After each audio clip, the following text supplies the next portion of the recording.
वालेकुम अस्सलाम। How are you? Fine. Alhamdulillah. Good to meet you. अभी ना सब क्या है? अभी तो खैरियत है।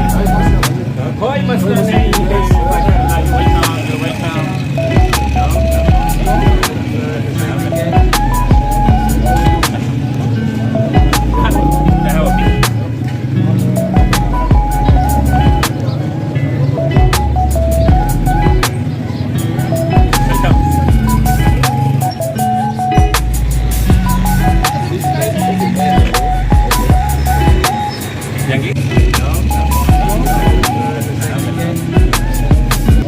Global Vegan UK.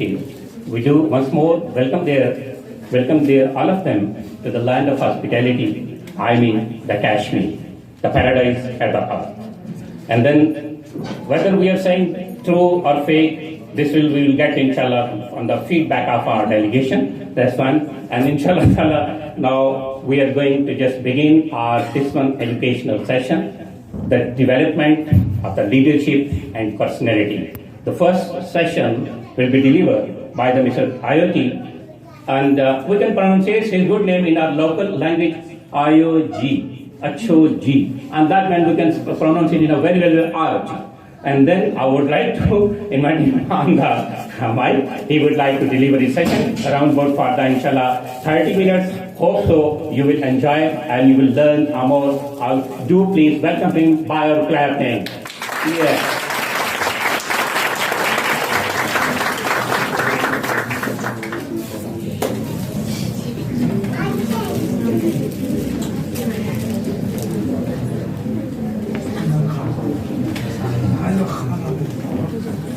Assalamu alaikum, everyone. Thank you and thank you so much for having me today. I've been informed that some of us that are here are teachers, educators, and people that work with young people. People that mold lives. The presentation I have here will take us probably more than 1 hour. But what I will do is to just pick some very important areas that can speak to us in whatever we do. And how do I mean by this? I've been asked to speak about personality and leadership skills. For now, I'm going to put the personality area aside. I will be dwelling on leadership. And when we're talking about leadership skills in the new dispensation, it's very broad. It's not something that we can begin to talk about in the span of 30 minutes. It might as well take us probably more than 1 hour, or 2 hours, or 3 hours, depending on how we expand it. Those of us that work in the educational tech sector, we need to start seeing ourselves as leaders. Wherever I go to, whatever I see at times, I learn from it. We were just coming from Keys, yeah. And on the door of the principal's office, there was an inscription that says, leaders want to make people better than themselves. So what we want to see in the new dispensation is you as teachers here or elsewhere, wherever I might be listening to at this point in time, because I'm aware of the fact that we live in a global environment. Because we live in a global environment, most of the things that we're doing here today probably might be exposed to some other people in UK, in USA, in Africa, in other parts of Asia. So I want teachers, educators to start seeing them. Are we here together? Can you hear me at the back? Is my English clear? Yes. Okay, you can hear me very well. So if you can hear me, say yo. Yo. If you can hear me, say yo. Yo. Okay, I just want to be sure that we are still there. We are together. Because I want us to listen and be able to take something away. So leaders in the new dispensation are supposed to have vision. And how do we begin to understand what vision means? Vision is seeing further than what your eyes can see. Do we understand what I've just said? When you see further than what your eyes can see, then you must have a vision. Seeing things in a different way. Ensuring that your own space or wherever you are is better than where and than how you meet it. And someone said, if you call yourself a leader and you are going and you don't have people by your side, you are only going on a walk. So what I'm saying in essence is that as a leader, you must be ready to replicate yourself. How do I mean by this? Replicating yourself means be able to make the person you work with better than yourself. Pour yourself into other people. And that's what leaders do. We have different types of leaders. I can't begin to mention them. We have situational leaders. We have transformational leaders. But time will not permit us to go or to delve into all that. And I might not be, going strictly by what's on the screen. But for the new dispensation leader or leaders, you must be versed in innovating ideas. Number two, you must also be ready to collaborate. I mentioned it over and over again that you must also be ready to adapt. You must have adaptability skills, collaborative skills, innovative skills, and you must also be open to information. Don't keep yourself in a box. Get outside the box. Think differently. Collaborate with people. Innovate. Improvise. You might find yourself in a situation where you think you don't have the tools, the necessary tools to work. What do? You improvise. Provide answers and solutions to problems. And that's what leaders do. Are we still together? Okay. Now I will just quickly, go to the screen. Now, what I have here, it says, the new manager for the new economy. You agree with me that the world has changed dramatically, isn't it? Okay? What I mean by this is that you might be in Pakistan, in Nepal here, and be tuned to what is happening in America, isn't it? We all know and we are aware of what is happening in Turkey. We pray that God will grant the repose, grant us the repose of the souls of those people, they were lost. But whatever is happening in any part of the world will be open to you immediately. And that's one of the things that leaders are supposed to do. You must have access to information. And when you have access to the information, you must be ready to share it. Don't keep the information to yourself. Don't be like a lake. You will all know what a lake is.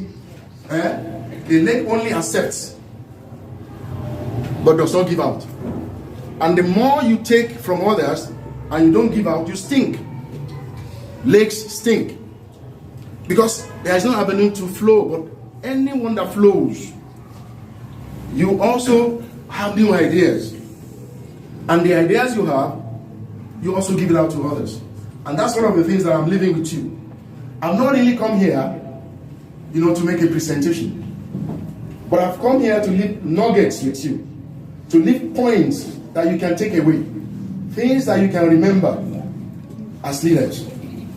Number one, if I must recap again, you must be prepared to replicate yourself. Please don't forget this. Anyone you meet, make sure that it's better than the way you meet him or her. That's one of the things that leaders do. So I was talking about the shift from management to leadership. There is a distinctive difference between management and leadership. If you're a manager, all you do is manage what is available to you. But as a leader, you create things from nothing. That's what leaders do. You create things from nothing. If you're not given a tool to work, for instance, as a teacher, if you're a manager, all you need is sit down there and complain. Because what you do is manage what is available. But leaders do what? Leaders create. And that's what I'm leaving with you as a teacher. Start having or acquiring the skills of a leader. That when you get into a particular situation, if you don't have the tools to work, what do? Create, innovate, improvise. And make sure that you have a vision and focus. So the new manager, if you're talking about classic management work, as a manager, what you'll be saddled with will be what? Can we all say, we have a pointer or something? Okay. What did he say? Can we say it together? Planning. And what does planning mean? If I'm not putting anyone on the spot, because I want this session to be interactive, isn't it? I don't want to lose anyone. So if you're at the back and you think my eyes are not, on you, you better watch out. So, can someone just tell us what planning means? When you mention planning, what does it entail? Anyone? There are no right and wrong answers, please. Feel free. Yes, I can. To plan what your goals are and how you are going to achieve them. And whether they are achievable or not. Fantastic. Can we give her a round of applause, please? Not only for what she has said, but even, for the courage. It's not everyone that can stand up to talk. It's a skill, communication skills. And that's one of the things that we're learning and that leaders are supposed to have. So, setting goals, when you plan, setting goals. Someone, I think, said, if you don't plan, then you fail to. Can someone remind me? Who knows? Exactly. So, there is a need for you as a manager, because we are making a sort of comparison here. Managers are different from leaders. So let me just go quickly. I don't know. Do I still have okay, so I just want to be conscious of the time I have. So managers plan. They organize the hierarchy. They make sure that the teachers or whoever they work with, that they're doing their work and things are working perfectly. Then they also measure and control. They put in place evaluations processes, and they also make sure that things work perfectly. But let's come to leaders. New leaders in the new dispensation. I'm not talking about leaders in the past. I'm talking about leaders in a global environment. And when we're talking about global environment, which I've talked about before, we're talking about all of us being in the same space. That is, whatever is happening where you are, it's happening everywhere, isn't it? You can be in Maple and you are seen all over the world, isn't it? But back in those days, this type of opportunity is not available. I kept on telling people, especially young people that I work with, that this is the best time to be alive. Do you agree with me? Yes. This is the time that you can have an idea, and that idea can do what? Go viral. We have seen instances of some people in local areas posting videos either on Instagram or Facebook or whatever, and 20 million people watching it and having access to it. So this is about the best time to be alive. And as a leader, this is the best time to actualize our innate tendencies. We are differently configured. God created us for different reasons. The skill that I have, my friend here might not have it. The one that he has, I might not have it. But when we collaborate together, and that's the reason why I mentioned the word collaboration. As a leader, what do you need to do? Collaborate. When we work together as a team, then we achieve more and better. So as leaders, they do what? I mentioned the first one. What did I say they do?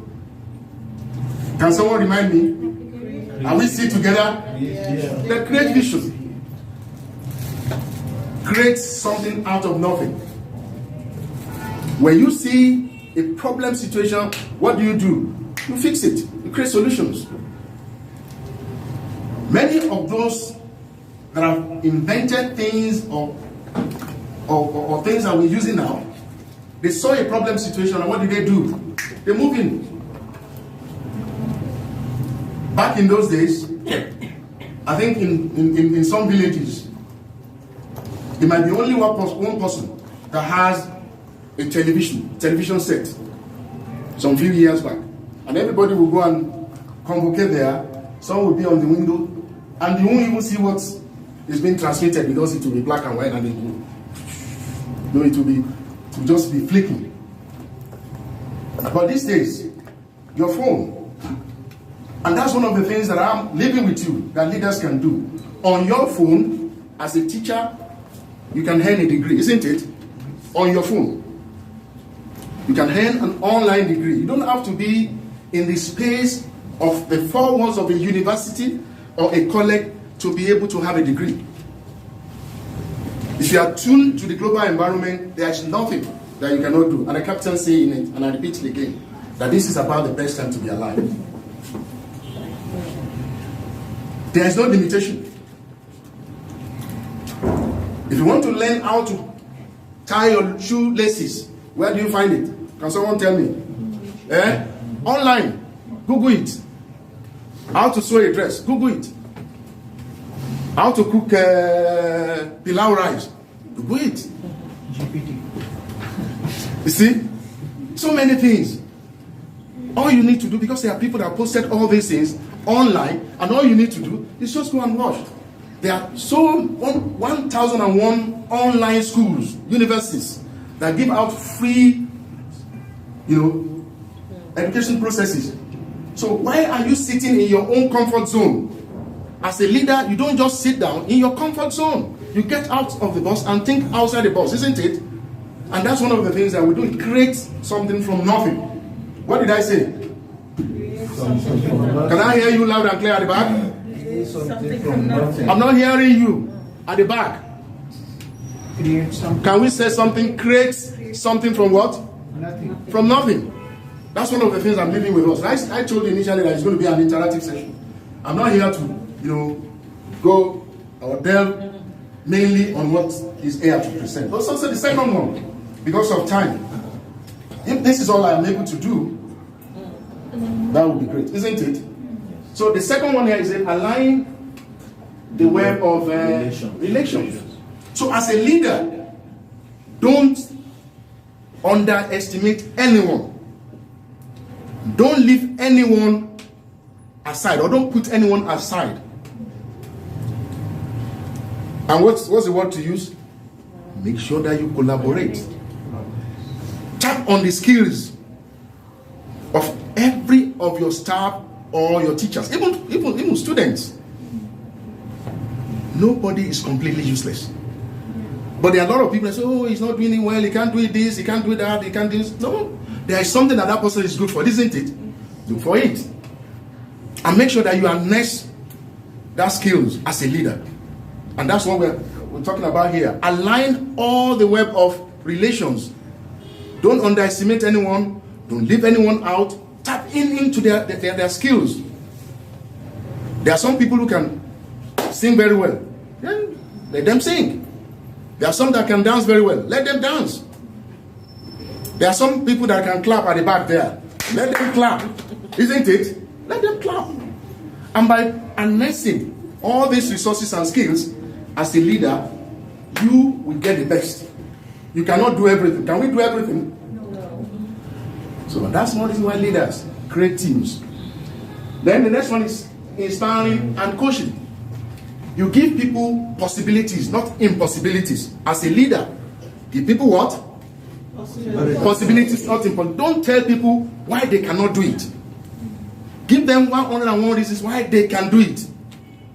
Someone said, if you fall down, falling down is not a problem. Okay? You make a mistake, that's not a problem. But when you keep on making that same mistake all over and over again, That's where the problem is. When you fall down, what do? You get back up. And that's what leaders do. You don't say in one situation and then you call it what we usually call a pity party. You want everybody to say, okay, you see, we're sorry, sorry, oh, you cannot stand up now. And then you are just there. But when you make a mistake, let them mess up and get up. And that's what leaders do. So can you just, let me see that. I'm not too sure we'll be able to do this. But I might want to throw the question. Oh, please feel very free. One of the things that leaders also need to learn is communication skills. How do we begin to encourage yourself to be able to speak to people? I'm sure if I break you into groups, a lot of people can talk from now till probably maybe the next 1 or 2 hours. But when you ask them to stand up, to come and say something, they are very what? They are very shy, they are afraid. And the reason is being afraid of failure. Okay? Oh, maybe they are going to say I didn't say it well. Or maybe, it's on the board. Or it's on the screen. Ideal leader. Who is an ideal leader? An ideal leader is someone who is able to row the boat alongside with all characters that fits in, and a person who has empathy and who is good at understanding, and that actually the person has. They have listened very carefully and very attentively. I think they have absorbed all of your mashallah good saying, and I would like to request in there and also to put into the implementation. If this all good saying are just saying, we don't have any use of that. And if we do put all these are the characteristics and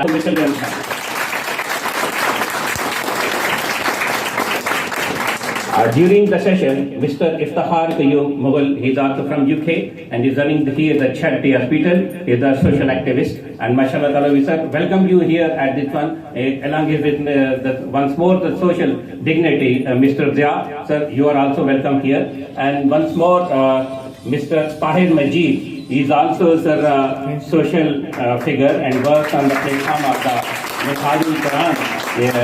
He is here. So, inshallah ta'ala, we would like to move to our next, inshallah ta'ala, speaker here.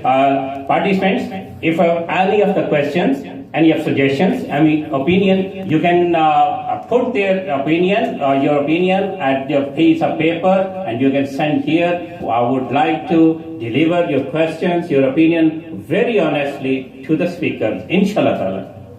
And then our next speaker is Mr. Dimitri, the co-founder of the Global Initiative UK. Mashallah ta'ala, he also speaks very well, very penetrating and very impressive. Sir, welcome on the mic.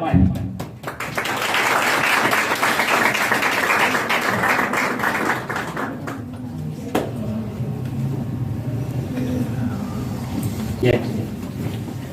Thank you very much, and I really appreciate the opportunity to listen and then to interact and also to learn from our CEO. I'm actually a trainer. Oh, yeah. If there is somebody that is qualified to be a co-founder, I'm even like a bit far from that. Thank you very much. My name once again is Dimeji Falana. And just to check a little again, I want to know if I can have an idea of I know there are educators here, but I want to have an idea of if we have parents here. Do we have parents here? Okay, parents, okay. But, okay, thank you. But 90% educators. Oh, yeah. The teachers. Education and the social activists. Okay, thank you. So it means I'm in the best place, I'm in the right place. Yeah. I started my career as a software engineer, and for about 13 years now, I have been building software to support schools across 10 African countries.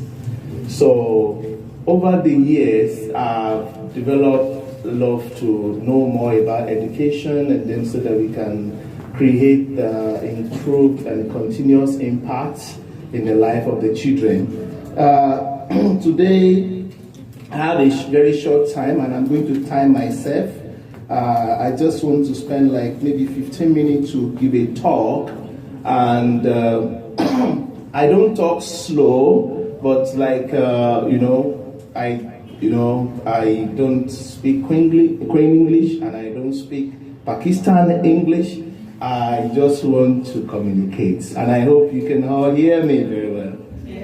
Ordinarily, it should take me 13 minutes, but because I'm going to be slow, then it will take me about 18 minutes. Is that okay? Yes. Thank you. So, dear CEO, person of Mr. Ayodeji, has given us quite a lot of things about leadership, and I would like to just go a little bit into the education aspect. So I'll be speaking on total education delivery, but a focus on evidence. Evidence is about witnessing that something has happened. Evidence is about showing that it has truly occurred. That if we want to deliver education to the children, checking to know if learning has happened, that is what we talk about when we say evidence. So, and education, total education happens when a child has been taught, or if there has been facilitation to learning, maybe in mathematics, trigonometric ratio, in biology, cell theory, in physics, lights, pendulum, But it is not only about getting the students to use their brain, to memorize or to understand alone, but to be able to apply. Okay? And learning happens in three domains. The first domain is about the head of the students, cognitive domain, which is about being able to understand and use the brain to reason. Understanding and being able to remember what has been taught. You understand? And the second one is the heart of the student, which is about every teaching, every learning moment should be able to impact the heart of the student positively. And the heart has to do with the attitude, the behavior. If a student has been taught to invent various things, that student's heart should be in line with invention that will move the humanity forward. That is connecting the brain with the heart. The heart must be good at all times. Then the third aspect is the hand, which is about the psychomotor domain, which is about what the student can do. The head has been taught, the heart is good, and they are able to make something with the hand. Are we flowing together now? Hello? Please, what's the name? My dear sister in wine hijab. What's the name? Abnanan, okay. No, wine color. Is it red color or wine color? Yeah. 1, 2, wine color. Red color, red, yes. What's the name, please? You said? Asma. Amna? Asma, okay, thank you very much. Asma. Amna, hey, you confusing me, okay? Amna, thank you very much. You can see that. I just want to call names in between so that I can connect, okay? So, but we have a big challenge in the world. We have a very big challenge, very, very big challenge. According to UNICEF, 600 million students across the world, students between the age range, the children and the adolescent age, They go to school, but they are not learning. So what's the importance? Going to school, you buy uniform, you cook food, you give them book, the pen, but they are not learning. And this is not only about a country, but everywhere in the world. The problem is severe because even the teachers, they hardly know that these students are learning. They're not learning. They hardly know. When the teachers go to class, what we are doing today is animal science. Do you know animal science? Blah, blah, blah, blah, blah, blah, blah. Thank you for the day. You understood? Yes, we understood. But at the end of the day, nothing was learned. And if the teachers that are teaching don't know that the students are not learning, how will the parent know? The parent will sit at home, they know nothing. They go to school every day, year 1, year 2, they're not learning. So that is the biggest problem we have now. The head is not being taught, the heart has not been impacted, the hands have not been impacted. 600 million. So, it is important to now discuss evidence. It is important to focus on how learning happens. It is important to be sure that even if a student has been in the school for 8 hours in a day, can we be sure that at least even 30 minutes out of the time, something is going into the students? And that takes us to the evidence, a focus on evidence of learning. We are all educators here, and I'm sure you know what I'm talking about. It is painful to teach a child and still realize that they are not understanding. Who can connect with this, please? If you understand what I'm saying. Have you been there before? It is very, very painful. So, we need to do something differently, because if we continue to teach and more students are not learning, there will be a lot of question on the education system. I know many of you might have seen it on the internet, and they will say, school is a scam, school is not good, and this. It is as a result of this. And the World Bank says $21 trillion will be lost in the GDP of the world if the students go to school and they don't learn. Because if they are not learning, they will not be able to have the right skills. They will not be able to work.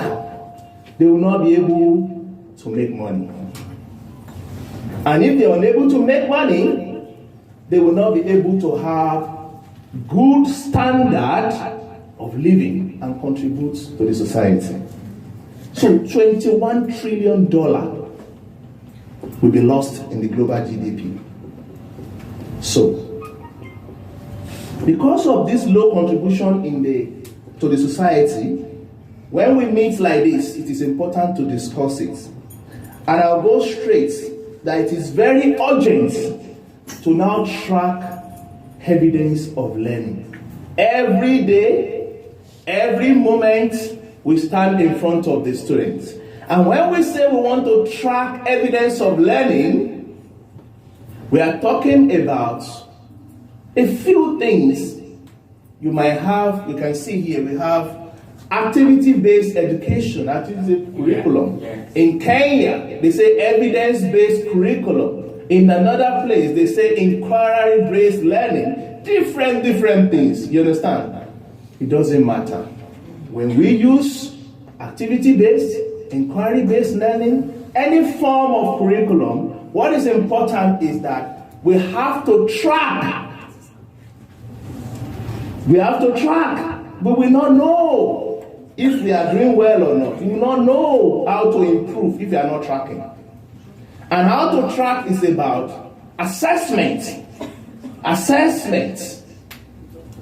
We all know assessment, testing the students. And testing the student is not until the end of the academic calendar. No, you test weekly basis, moment basis. Just impressive way. Thank you very much. Once more, we are grateful to you, the delegation here. And then we do in progress of this one session. Now, I would like to call here on the mic Mrs. Sahibzadi Madam Mardia Sultana Sahaba. She is the spiritual scholar and the life coach and the business coach also. Blah blah blah blah blah. Whatever I think. So you should please come on the mic for today.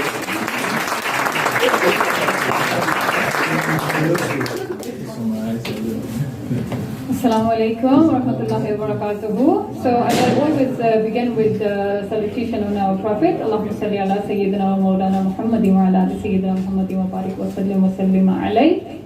So Mr. Wajahat Beg sir, thank you so much for letting me come and have a word with our distinguished guests and the teachers and the staff of Farhan.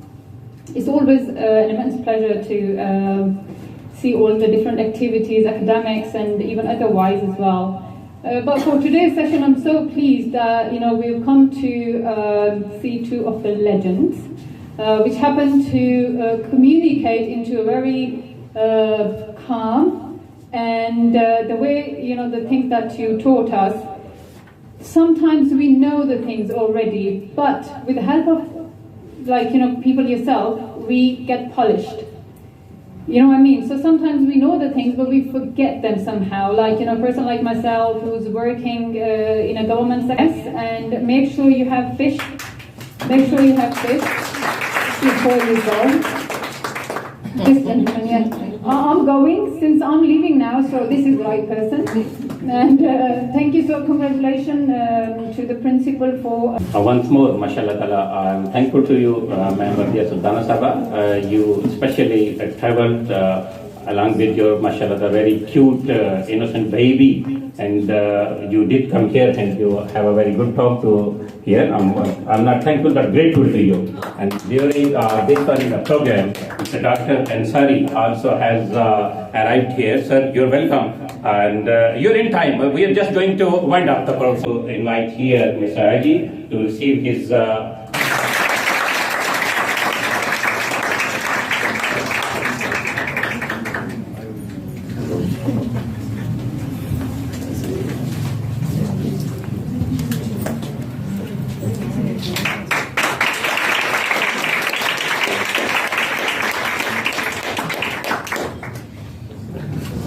Mr. Dimidi, please.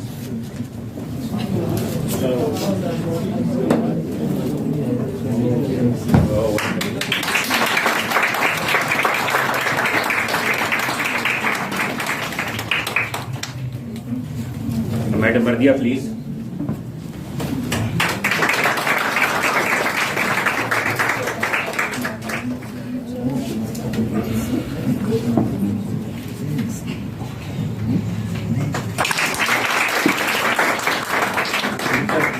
Qayyum Sahab, he is very kinship to the Farhan, always mashallah, he is very nice.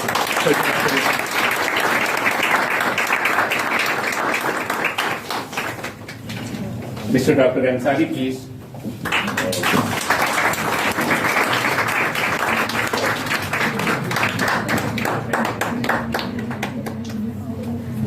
Mr. Jilani sir, please.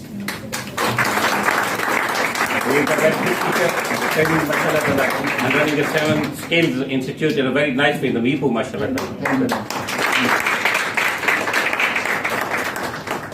Mr. Tahir Majid sir is a very highly social worker or plays a very important role on the platform of the Minhajul Quran, running by the Dr. Tairul Qadri sir.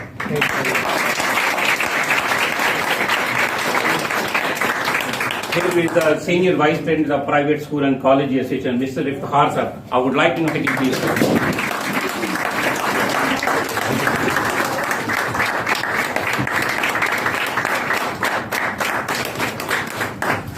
And the last one, I would like to invite here the person, due to him, this all banda, nice, session is here, I always do call him the magnet. I mean, the magnet, Mr. Osama, here it is.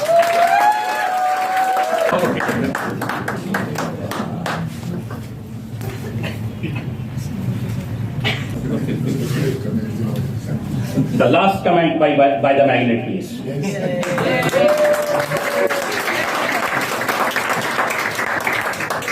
Assalamualaikum everyone. Thank you very much, Sarvajan, for organizing this session and all the team for Farhan School. I would like to share with my group that Sarvajan is my teacher, my mentor from my primary school to secondary, higher. And I think I've been very lucky when your teachers become your mentors and then they become your friends. I think I shared the story when I was in Thais. That story is from this person about the key and the hammer. Oh, yeah.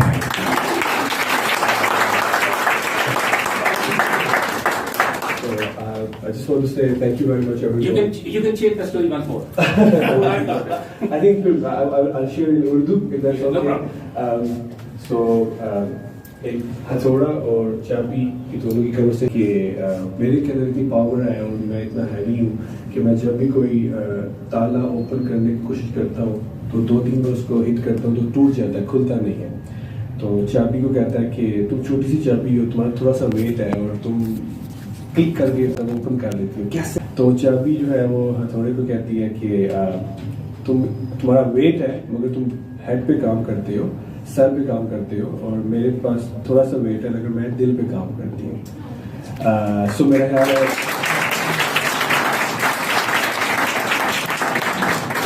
I think when we have mentors like these, when we have teachers like these, and if we young people are going around these mentors, all we are working on hearts.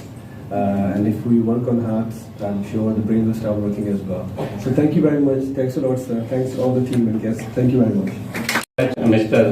Magnet, and that's why the story is shared. We are proud of him, mashallah ta'ala. That's why. And if we do differentiate, you may agree with me, he's a very super key to open the doors for the others, and he lives for the others, he do for the others, and that's why we do pay a lot of respect to him. He lives in the heart, and due to him, we have been connected to you people, and that's why, inshallah ta'ala, we are hopeful, we are sure, inshallah ta'ala, in future, we will also even connect with you, and hope so.